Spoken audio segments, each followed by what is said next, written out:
The experts found that the saddle of the Qin army was far more advanced than that of the Zhao cavalry in the early days. Both sides of the saddle were raised, and it had some features of a modern saddle. But a most important discovery was that there were still no stirrups for the Qin cavalry.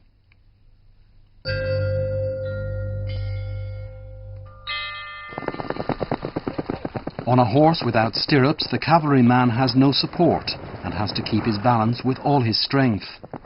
By means of stirrups, a cavalryman is able to free both hands to fight the enemy. How could the Qin cavalry go into battle without stirrups? The experts didn't find any spears or sabres fit for fighting on horseback in the cavalry column in the excavation. Instead, they found arrowheads and long-range weapons such as crossbows. To their surprise, the cavalrymen of the Qin army were fighting on horseback with crossbows. That was really beyond their expectations. In front of them was the image of the cavalrymen in their early stage.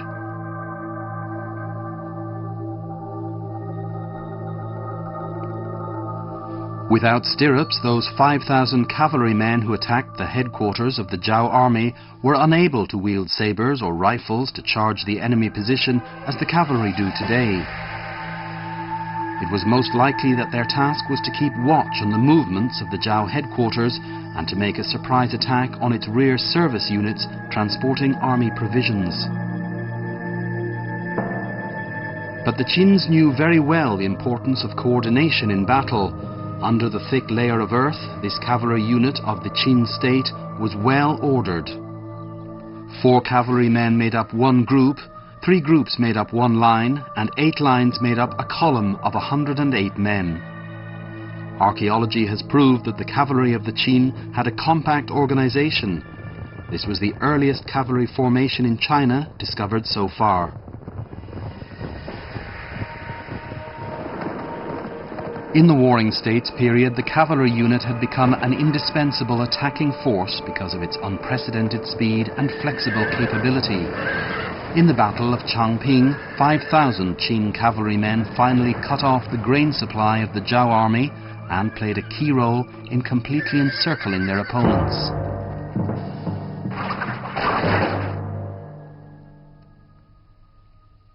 This is Sanjun village in Gaoping County, Shanxi province. More than 2,000 years ago, the headquarters of the Zhao army was located here. They immediately raised fortifications to wait for relief when they were surrounded. Sima Qian records that Bai Qi, commander-in-chief of the Qin army, didn't start the general offensive right away. He planned to weaken the will to fight of his opponents in a more cruel manner. Bai Qi encircled the Zhao army without fighting. He dispatched light troops to make repeated attacks and inflict damage on the encircled Zhao troops. The siege lasted 46 days.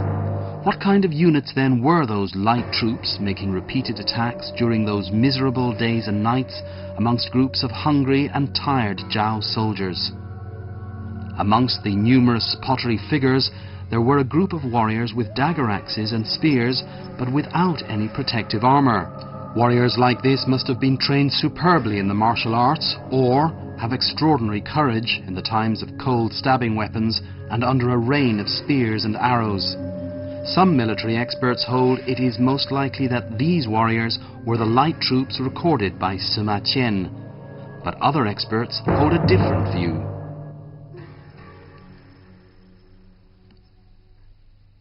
In the second pit of terracotta warriors, archaeologists discovered numerous traces of chariots beside the cavalry units, but the experts were surprised at the results of the survey.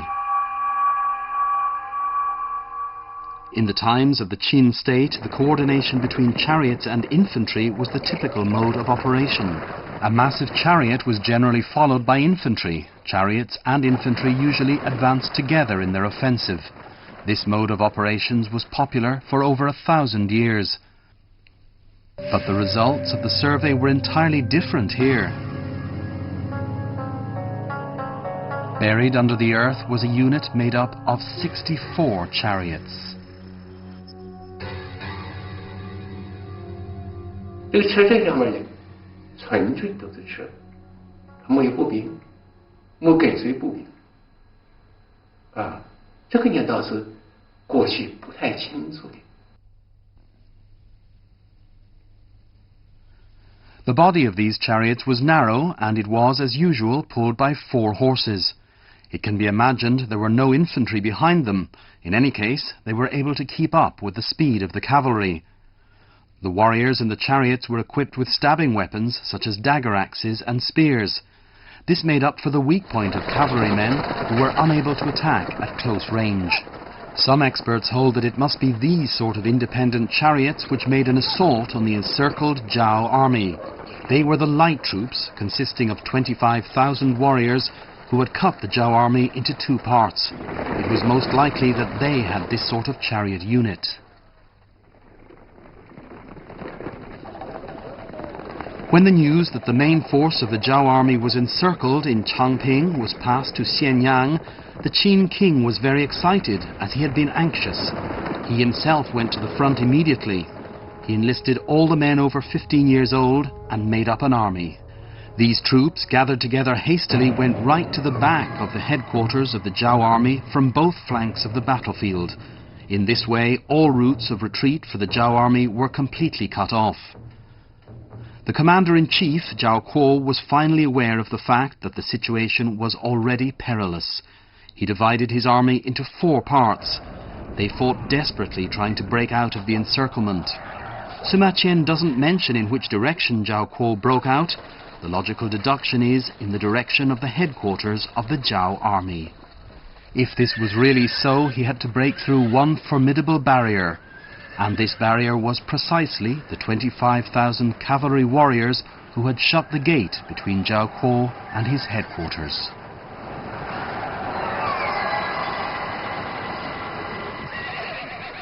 It can be imagined that a fierce battle took place around the whole encirclement.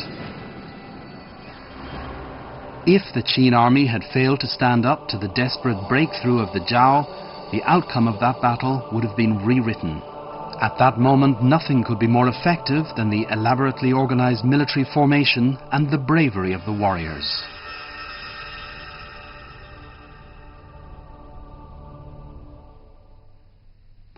In this underground army group, more than 6,000 terracotta warriors made up a living military formation of the Qin army. In the forefront were 3 rows of crossbowmen. They were the vanguard of the entire formation. At the back of the formation there were also 3 rows of crossbowmen, still buried underground so far. They were the rear guard. 军阵的最后边呢，它有3列红队，其中有1列是面朝后的，这个是为什么要这样布置呢？就是它防止敌人从背后的袭击。On the right flank of the formation there were 2 rows of warriors. One was facing forward and the other facing a wall.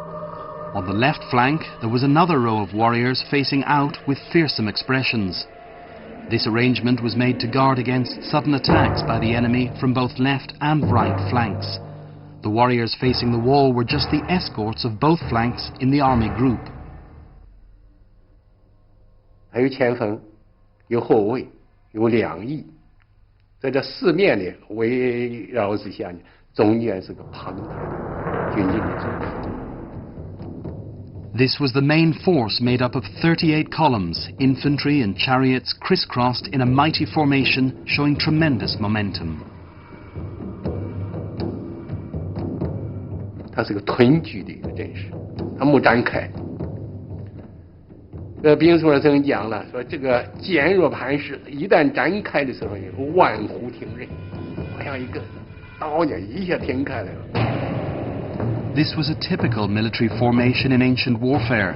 The army could assault while advancing and defend while retreating. It was invincible and strongly defended. Facing such a military formation, disaster was a certainty for the Zhao army.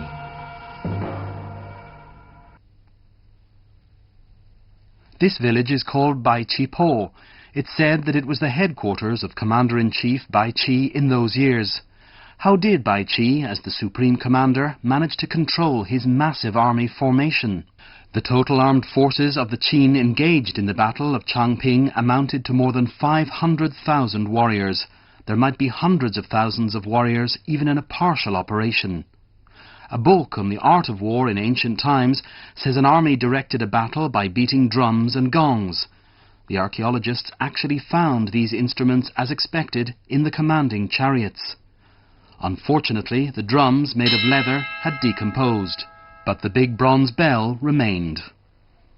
The Qin army withdrew from the battlefield on hearing its sound over 2,000 years ago.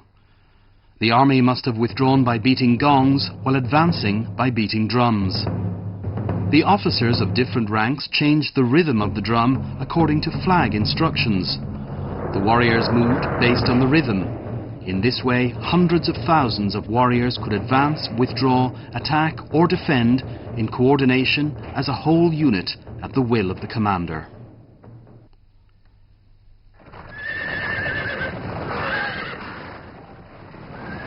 At Changping battlefield, the war had entered a fierce and terrible phase.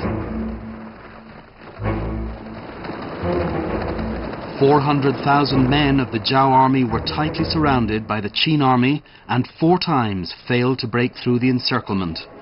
The Zhao army had been out of grain for nearly 40 days. The screams and cries of the wounded spread all around. The living killed the injured and ate them. They were filled with fear by any sign of disturbance.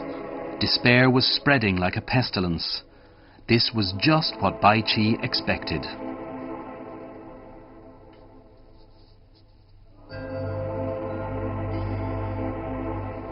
There is a village called Weichang in the valley of Gaoping.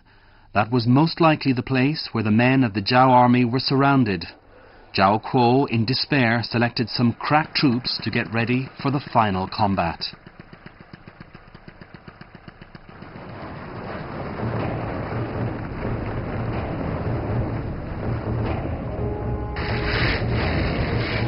It can be imagined that the men of the Zhao army tried desperately to break through the encirclement, but they ran right into the invincible military formation of the Qin army, a real war machine.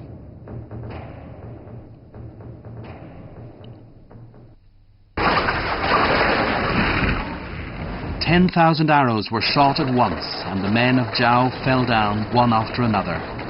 Zhao Kuo, commander-in-chief, was shot dead during the last attempt to break through the encirclement. With the remaining warriors still suffering from shock, the army formation made up of bronze dagger axes and spears was pressing onwards like a moving wall. The despairing Zhao army was finally and completely destroyed by the Qin.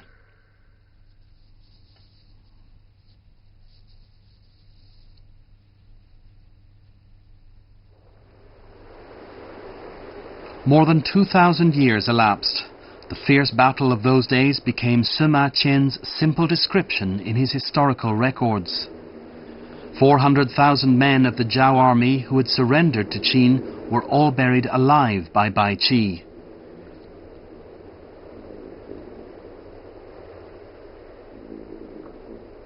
The archaeologists have found heaps of bones of the dead on the ruins of the ancient battlefield.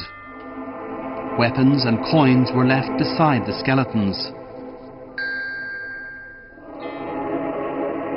This was the most tragic and terrible battle in the history of ancient warfare.